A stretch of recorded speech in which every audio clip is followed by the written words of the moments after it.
Okay, right, चलिए। नमस्कार, स्वागत है आपका जनगणमन 24/7 पर, जो कि मेरा यूट्यूब चैनल है। आप उसे लाइक करें, सब्सक्राइब करें। एक तारीख है जिसके बारे में पूरे देश में और सोशल मीडिया में जिस तारीख को लेकर चर्चा हो रही है, वो है 19 दिसंबर 2025। और किस तरीके के कयास लगाए जा रहे हैं कि मोदी जी सत्ता से बेदखल हो सकते हैं। एक ऐसा राजनीतिक भूकंप आ सकता है जिसकी वजह से वाकई में कुछ बड़े बदलाव देखने को मिलेंगे। इसका बारे में सबसे पहले बात किसने किया? महाराष्ट्र के पूर्व मुख्यमंत्री और कांग्रेस के वरिष्ठ नेता पृथ्वीराज चव्हाण। उन्होंने ये कहा कि 19 दिसंबर को सत्ता परिवर्तन होगा और उन्होंने राजनीतिक भूकंप के बारे में बात किया। कल शिवसेना उद्धव ठाकरे गुट के जो सांसद हैं संजय राउत, कल उनका एक बयान आया। वो बयान मैं आपको सुनाना चाहती हूँ और उसके बाद मैं आपको बताऊंगी कि आखिर ये चर्चा क्यों, अभी सुनाती हूँ उस संजय राउत के उस बयान को। लेकिन सवाल ये उठता है कि एप्स्टीन फाइल्स को लेकर, अगर आपको याद हो तो अमेरिकी अखबार सब लोग उसका जिक्र कर रहे हैं कि 30 दिन की मोहलत दी गई थी। जो एप्स्टीन फाइल्स ट्रांसपेरेंसी एक्ट पास किया, जिसको खुद ट्रंप ने साइन किया, उसके बाद जो पैम बॉन्डी हैं उनको टाइम दिया था कि 30 दिन के अंदर जितने भी डिस्क्लोजर्स हैं वो आप करिए। तो ये 19 नवंबर को ऑर्डर साइन हुआ था और अब 19 दिसंबर की तारीख बताया जा रहा है कि कल तक में, कल 19 दिसंबर है, तब तक में जितने डिस्क्लोजर्स हैं, जो भी इन्वेस्टिगेशंस हुए हैं, सारा कुछ वो आप इसको डिस्क्लोज करें। और अब आज अमेरिकी मीडिया अगर आप उठाकर देखें, जैसे कि एक अखबार का आपको स्क्रीनशॉट दिखाती हूँ, द हिल, और ये अमेरिका का पेपर है, बहुत लोग पढ़ते हैं। Epstein files release, what's required, what could be held back. अब अगर आप स्टोरी की डिटेल्स को देखेंगे तो उन्होंने बहुत कुछ एक्सप्लेन किया है कि ये जो बिल से संबंधित जितनी भी चीजें हैं, इसमें क्या क्या आएंगी, क्या नहीं आएगा, सारा इसमें इसका ब्यौरा दिया हुआ है कि क्या क्या रिक्वायर्ड है। उन्होंने कहा कि पैम बॉन्डी का, जिसका मैंने जिक्र किया था, जो अटॉर्नी जनरल है, उनको 30 दिन की मोहलत दी गई है to make a publicly available in a searchable and downloadable format all files related to investigations, prosecutions and custodial matters. इसके बाद ये भी कहा गया है कि the bill orders the release of all information related to Epstein accomplice Ghislaine Maxwell, who was convicted of related crimes and is serving a 20-year prison sentence. अब ये जो नया कानून है, this new law requires all information to be released regarding the government officials named or referenced in connection with Epstein's criminal activities, civil settlements, immunity, plea agreements और investigatory proceedings, ये सारी चीजें आनी हैं। क्या क्या चीजें विथहोल्ड हो सकती हैं, ये भी आपको थोड़ा एक्सप्लेन कर देते हैं, क्योंकि हो सकता है कई व्यूअर्स को इसमें ना समझ में आ रहा हो। Epstein file transparency act allows Bondi to withhold और redact documents that would jeopardize an active federal investigation or ongoing prosecution, provided that such withholding is narrowly tailored and यानी कि कुछ चीजों को रीडैक्ट किया जा सकता है, विथहोल्ड किया जा सकता है, अगर वो सेंसिटिव है, जहां तक जो ये फेडरल इन्वेस्टिगेशन का सवाल है उसके पॉइंट ऑफ व्यू से। अब आखिरी जो पिछला महीना था, उसी में Trump had ordered the Justice Department to investigate ties between certain Democrats and Epstein. तो ट्रंप ने कहा था ना कि ठीक है भाई, मैं साइन कर देता हूं, लेकिन जो एप्स्टीन और डेमोक्रेट्स के बीच में जो संबंध थे उनको भी उजागर किया जाए। तो जो हाउस के माइनॉरिटी लीडर थे हाकिम जेफरीज और थॉमस मैथी, जो रिपब्लिकन्स हैं, who introduced the initial legislation, are among those who have expressed concern that Trump's investigation could serve as a pretext for the department to withhold certain documents otherwise mandated by the bill. तो ये अब आपस में कोई deal है, लेकिन जो disclosures होंगे वो कल तक हो जाने हैं। अब अमेरिका में तो भूचाल है, पूरे विश्व का इंटरेस्ट इस समय बना हुआ है कि एप्स्टीन फाइल्स में किसकी किसकी तस्वीरें निकलेंगी। लेकिन अगर भारत के कॉन्टेक्स्ट में आप देखें तो उसमें प्रधानमंत्री नरेंद्र मोदी का नाम है, पेट्रोलियम मिनिस्टर हरदीप पुरी का नाम है, अनिल अंबानी का नाम है, सचिन तेंदुलकर का नाम है। अभी ये सारे नाम आए हैं, लेकिन मैंने 2 प्लेटफॉर्म्स के लिए, जिसमें डॉक्टर सुब्रमण्यम स्वामी का इंटरव्यू किया था, उस इंटरव्यू में उन्होंने बहुत साफ कहा कि इसमें केवल नरेंद्र मोदी नहीं, बल्कि बहुत सारे अफसर, बहुत सारे पत्रकार भी हैं। और उन्होंने इशारा किया कि ये बहुत एक बड़ी चीज हो सकती है। उनका एक पुराना ट्वीट है पिछले महीने का, वो मैं आपको दिखाना चाहती हूँ और उस ट्वीट को दिखाने के बाद आपको दिखाऊंगी संजय राउत ने कल क्या कहा है। ये देखिए पुराना ट्वीट है उनका। Epstein scandal will implicate certain Indian, नहीं नहीं नॉट दिस, हाँ, ex ministers and some current MPs, will Modi government order a comprehensive inquiry? ये सारी चीजें वो पूछते गए हैं, सारी चीजें वो पूछ रहे हैं। और उन्होंने ये भी कहा कि भाई इसमें बहुत सारे ऐसे फोटोग्राफ्स हैं। उनका जो एक पुराना ट्वीट है उसको भी प्ले अगर हम करें तो उसमें उन्होंने फोटोग्राफ्स, कुछ अगली पिक्चर्स की बात किया है और उन्होंने कहा कि कंसेंसुअल और नॉन कंसेंसुअल रिलेशनशिप की बातें कही हैं। तो सारी बातें डॉक्टर सुब्रमण्यम स्वामी ने बहुत खुलकर इसको बोला है। तो कल क्या बीजेपी इस चीज के लिए तैयार है कि अगर नरेंद्र मोदी की तस्वीरें आती हैं तो बीजेपी क्या करेगी, आरएसएस क्या करेगा? ये तो सब संस्कारी पार्टियां हैं जो कि संस्कार की बात करते हैं कि भाई इनसे अच्छे संस्कार किसी के नहीं है। तो इस समय क्या बीजेपी की हलचल बढ़ गई है? प्रधानमंत्री को क्या नींद भी आ रही होगी ये सब सोच के, या फिर प्रधानमंत्री की बातचीत हो गई होगी कि भाई कुछ भी हो हमारा नाम ना आए? लेकिन हमारे यहाँ जो पॉलिटिकल सर्कल्स में जिस तरीके की बातचीत है उसका एक झलक आपको दिखाते हैं। आइए सुनते हैं संजय राउत ने क्या कहा है, फिर हम चर्चा को आगे बढ़ाएं। 19 दिसंबर को कोई एक बड़ा विस्फोट राजनीतिक होने वाला है, ऐसी चर्चा इस देश में चल रही है और उसका केंद्र बिंदु अमेरिका में। जब भूकंप होता है तो कोई केंद्र बिंदु होता है, तो वो केंद्र बिंदु अमेरिका में। कुछ ऐसी जानकारी सामने आने वाली है अमेरिका से। वो जानकारी सामने आने के बाद नरेंद्र मोदी सत्ता में नहीं रह सकते, इस प्रकार की चर्चा है। पृथ्वीराज चव्हाण जी ने भी कहा है। तो मुझे लगता है कि हम इंतजार करेंगे।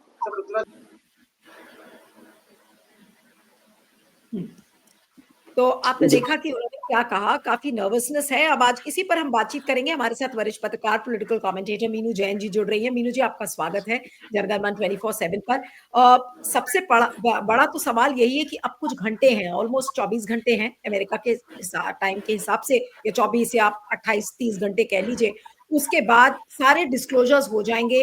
मोदी जी की तस्वीर आएगी या नहीं आएगी ये तो पता नहीं है, लेकिन बीजेपी और आरएसएस में इस समय हलचल क्या आपको लगती है, क्या हो रहा होगा? नर्वस होंगे, रात में नींद नहीं आ रही होगी, या फिर ये तैयारी हो रही होगी कि फिर तो मोदी जी को हटना पड़ेगा, तो हमारा दूसरा व्यक्ति कौन हो? क्योंकि पृथ्वीराज चव्हाण ने कहा कि अगला प्रधानमंत्री महाराष्ट्र से बनेगा। तो क्या कहेंगी इस पर? जी, देखिए 2 बातें हैं। नंबर 1 तो आपने कहा कि प्रधानमंत्री को नींद आ रही होगी या नहीं आ रही होगी, और भाजपा में क्या तैयारी है या आरएसएस में क्या तैयारी है, और सेकेंडली महाराष्ट्र के जो मिनिस्टर ने बोला है तो उन्होंने किस आधार पे ये बोल दिया है। तो सबसे पहले मोदी जी के बारे में बताना चाहेंगे कि भई हमारे हिसाब से तो नींद नहीं आनी चाहिए। लेकिन जो आपने भाजपा के भीतर क्या हो रहा होगा, देखिए भाजपा के भीतर तो मोदी का ने जो सोच लिया है, मोदी जो करेंगे वो ही एक जिसको कहते हैं उसको सबको मानना होगा। तो Bhajpa is Modi and Modi is Bhajpa. तो भाजपा की तो आप सोचिए मत, क्योंकि मोदी शाह ने जो सोच लिया होगा वो वही करेंगे और वो ही होगा। और जो पूरी भाजपा की जो पार्टी लाइन है उसको उसको टो करना पड़ेगा मोदी की लाइन, क्योंकि मोदी जो कह रहे हैं वो ही हम करेंगे, इस्तीफा दें या ना दें, वो मोदी जैसा कहेंगे वो करेंगे। लेकिन यहाँ से आरएसएस के अंदर बहुत ज़बरदस्त हलचल होगी, अगर उनके पास कोई कन्फर्म सोर्सेज़ से इन्फॉर्मेशन होगी। और जैसे कि मुझे लगता भी है, देखिए आरएसएस के सीधे तार अमेरिका से जुड़े हैं, और अभी आपने पिछले दिनों सुना था कि उन्होंने एक ये जो लॉबिंग फर्म को हायर किया है, अपनी लॉबिंग करने के लिए एडमिनिस्ट्रेशन से, ट्रम्प एडमिनिस्ट्रेशन से। तो जो संस्था इतना बड़ा काम कर सकती है तो उसके वहाँ ज़रूर ऐसे कॉन्टैक्ट्स होंगे, सरकार में भी और अदर नेटवर्क्स के ज़रिए, जो कि उनको कुछ ना कुछ इन्फॉर्मेशन मिली होगी इसके बारे में। तो डेफ़िनिटली जो वहाँ की जो इन्फॉर्मेशन है, अब उसी इन्फॉर्मेशन से जो लीक हुई है वो इन्फॉर्मेशन, वो पृथ्वीराज चव्हाण के पास भी पहुँची होगी। तो डेफ़िनिटली उन्होंने वो इन्फॉर्मेशन मिली। और दूसरी बात ये है कि महाराष्ट्र से जो संजय राउत हैं, महाराष्ट्र से ही पृथ्वीराज चव्हाण हैं, तो और दोनों महाराष्ट्र से हैं। महाराष्ट्र से ही ये खबर आ रही है। आपने देखा होगा कि किसी और स्टेट से नहीं कहा जा रहा है ऐसी बात कि ये मोदी का नाम है या नहीं है, कोई और नेता कुछ नहीं बोल रहा है। बहुत बड़े लोग बड़े कॉशियसली ट्रेड कर रहे हैं कि क्या बोलना चाहिए और क्या नहीं बोलना चाहिए। लेकिन आप जो महाराष्ट्र से आ रही है तो उसकी एक वजह है मुझे जो समझ में आती है। देखिए महाराष्ट्र जिस वक्त ये सारा एप्स्टीन का जो मसला बिल्कुल उरूज पे था, उस वक्त महाराष्ट्र को बिजनेस कैपिटल कहा जाता था। आज भी है लेकिन अभी थोड़ा रुतबा घट गया है। तो जो बिजनेस पीपल हैं प्रोबेबली हो सकता है कि कुछ बिजनेसमैन के नाम भी उसमें हो, तो उनके जरिए इंफॉर्मेशन यहाँ तक पहुंच गई हो कि यस कुछ प्रोमिनेंट जो नेम्स हैं इंडियन पॉलिटिकल सिनेरियो पे उनके नाम हो सकते हैं। तो ये चीज जो है आरएसएस से इंफॉर्मेशन की मिलना और उसके बाद उनका अपने सोर्सेज से पता चलना, वो कारण है कि महाराष्ट्र के दो नेता इस बात के लिए इतना दम ठोक के ताल ठोक के कह रहे हैं। तो वो एक बड़ी हिम्मत चाहिए आज के टाइम में मोदी रेजिम में इस तरीके से मोदी के को इमेज को मेलाइन करने के लिए। अभी तो सो कॉल्ड मेलाइन ही कहा जाएगा क्योंकि जब तक प्रूफ नहीं आते हैं। तो प्रधानमंत्री के बारे में कहने के लिए हिम्मत चाहिए। तो डेफिनेटली कुछ प्रूफ तो है, कुछ तो है उनके पास। कोई प्रूफ एक हो दो हो आई एम नॉट श्योर, है कुछ जरूर जी। नहीं, लेकिन आपको क्या लगता है कि क्या वाकई में इस समय कोई तैयारियां हो रही होंगी? और सोशल मीडिया पर इस समय जिस तरीके का एक आंधी सी दिख रही है इस पूरे एप्स्टीन फाइल्स को लेकर, और अब तो टाइम भी बहुत कम है, एक तरीके से काउंटडाउन शुरू हो गया है। मोदी जी अब्रॉड हैं, 3 दिन के लिए मोदी जी गए हुए थे। आपको क्या लग रहा है कि पर्दे के पीछे इस समय क्या कुछ हो रहा होगा? या फिर आपको लगता है कि मोदी जी जैसे कि हर चीज होती है, जैसे कि डोनाल्ड ट्रंप को भी हमने देखा, रिपोर्टर्स ने उनसे पूछा तो उन्होंने कहा अरे every other big name is involve, what's big deal, I don't know anything. उन्होंने तो ऐसे करके बोल दिया। तो क्या हमारे जो प्रधान अध्यक्ष जी हैं या प्रधान सेवक जी साहब हैं, वो भी कुछ इसी तरीके का जवाब देंगे डोनाल्ड ट्रंप की तरह? या डोनाल्ड ट्रंप ने कहा होगा कि देखो तुम्हारी तस्वीरें तो आएंगी लेकिन तुम जवाब मेरी तरह देना? देखिए जिस तरह का जवाब डोनाल्ड ट्रंप ने दिया है, only Donald Trump can afford to reply in that way. और कोई इस मैनर में जवाब दे नहीं सकता। मोदी जी तो कांट अफोर्ड दैट, क्योंकि ये हमारे देश की संस्कृति और डोनाल्ड ट्रंप के देश की संस्कृति में बहुत जमीन आसमान का अंतर है। ये जो चारित्रिक नैतिकता, शुद्धता, जो जो ये हमारी संस्कृति में जो सार्वजनिक पदों पे बैठे हुए लोग हैं, जो पब्लिक ऑफिसेस होल्ड कर रहे हैं लोग, उनको अपना कैरेक्टर बिल्कुल स्पार्कलिंगली क्लीन होना चाहिए। उसमें किसी भी तरह के ब्लेमिशेस, कोई किसी भी तरह का ब्लॉट होना नहीं चाहिए। तभी उनको आप आदर और सम्मान के हकदार है। और अगर उनमें ऐसी कोई चीज निकल आती है तो वो डेफिनेटली एक बहुत बड़े गुस्से का और किसी आंदोलन का भी कारण बन सकती है। और दूसरी बात यह है इसमें इंपॉर्टेंट कि जो भाजपा जो पार्टी है वो चाल चरित्र चेहरा की पार्टी होने का दावा करती है। चरित्र, माइंड द चरित्र, वर्ड चरित्र, कि चरित्र मतलब कैरेक्टर जो है वो स्ट्रांग होना चाहिए। और मोदी जी तो खुद जो भाजपा का कैडर है, इनका आईटी सेल है, वो तो कहते हैं वो तो बुद्ध है, उन्होंने तो पत्नी को छोड़ दिया अब देश सेवा के लिए।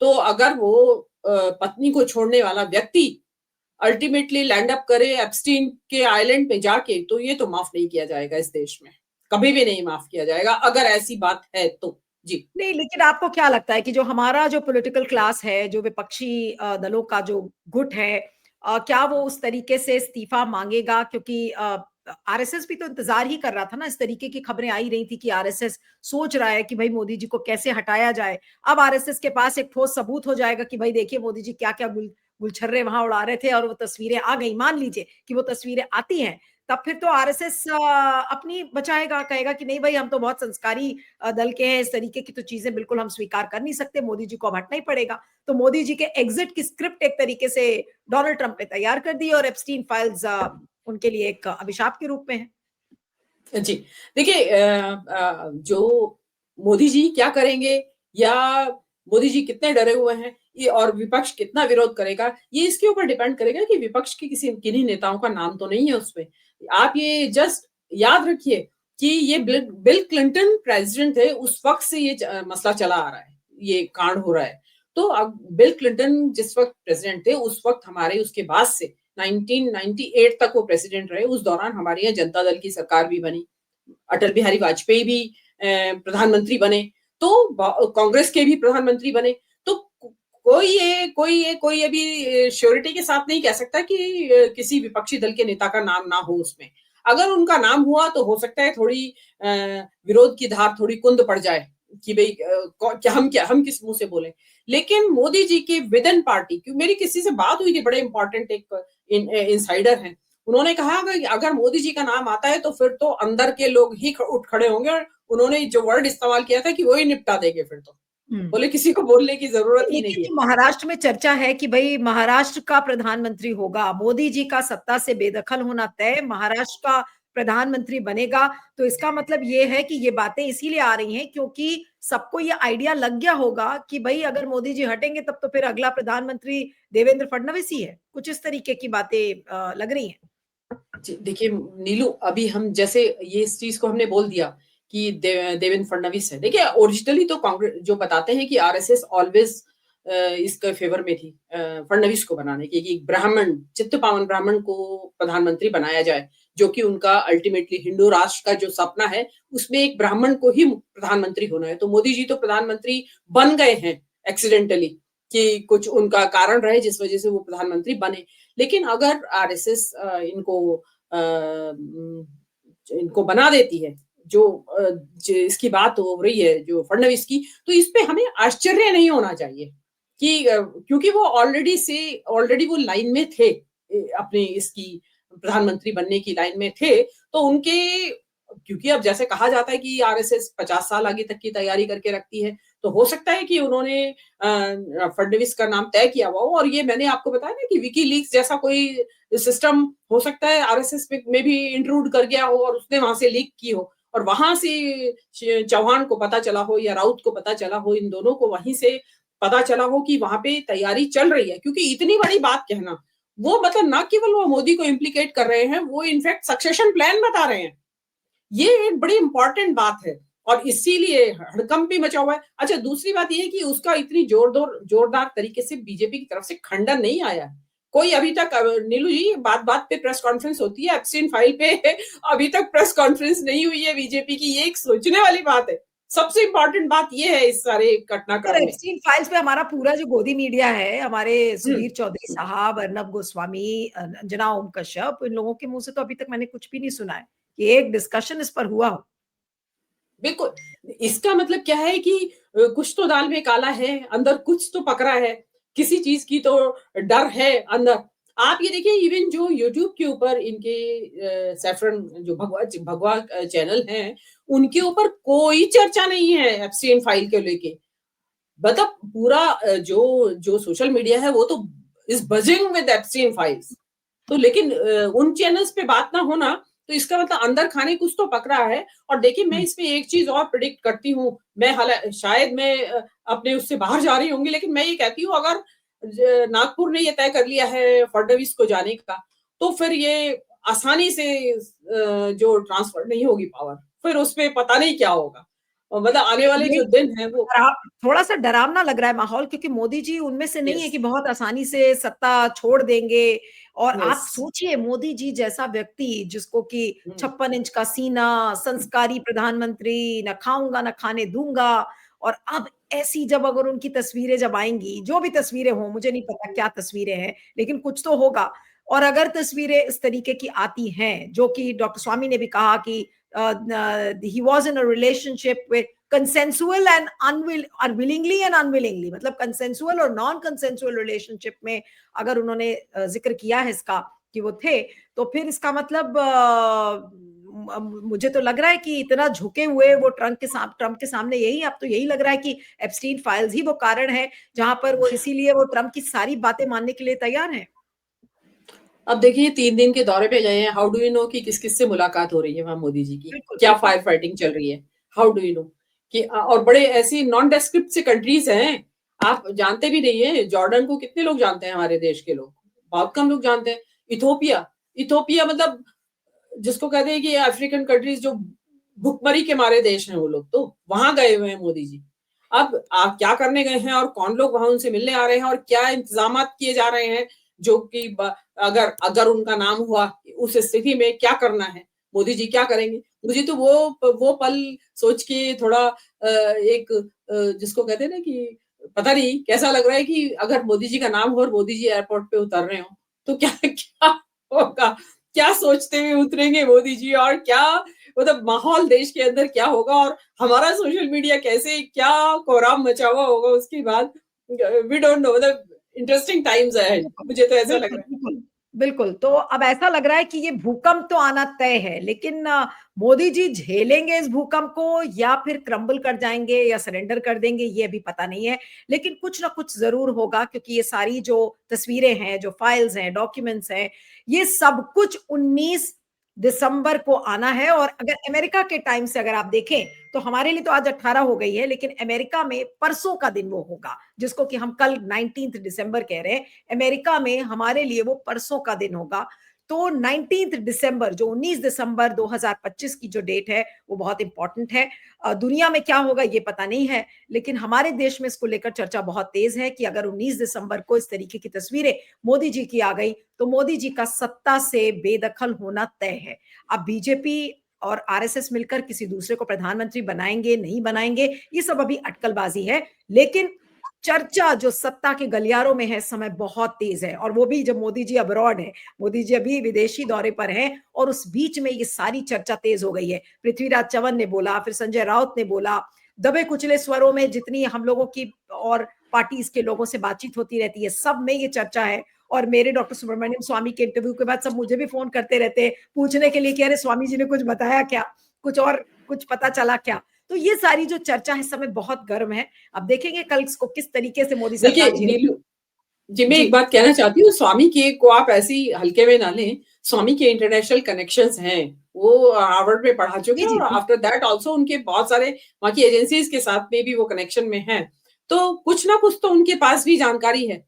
तो ऐसा नहीं है। और एक चीज़ और मैं कहना चाहती हूँ दर्शकों को कि इसको ये खाली सिंपली एक ऑर्डिनरी सेक्स स्कैंडल ना मानें कि यहाँ पे प्रॉब्लम क्या है, ये इसलिए ज़्यादा सनसनीखेज हो गया है, पूरी दुनिया का ध्यान इसलिए है कि इसमें अंडर एज बच्चियों के साथ सेक्स का किया गया। जो बड़े-बड़े अमीर लोगों के द्वारा, सरमायादारों ने, पैसे वाले लोग जो कि बड़े-बड़े देशों के राष्ट्रपति और प्रधानमंत्रियों के नाम आ रहे हैं उसमें, तो इसके लिए बच्चों के साथ जो सेक्स का जो एक्टिविटी है, वो वर्ल्ड वाइड एक संगीन अपराध की श्रेणी में आती है। इसलिए और इसीलिए मोदी जी के अगर नाम आ जाता है, तो ये एक बहुत बड़ा अपराध माना जाएगा। प्रोबेबली मैं एक चीज़ और कहना चाहती हूँ कंक्लूड करने से पहले, इनमें हो सकता है कि लेटर स्टेज में कोई इंटरनेशनल कोई ट्राइब्यूनल बने जिसमें इनका ट्रायल हो ऐसे लोगों का। बिल्कुल, ये भी हो बिल्कुल, सकता है। बिल्कुल, जी, बिल्कुल, कितना संगीन अपराध है ये। बिल्कुल, बिल्कुल। चलिए, आपका बहुत-बहुत शुक्रिया Meenu ji. Thank you so much for joining. Thank you.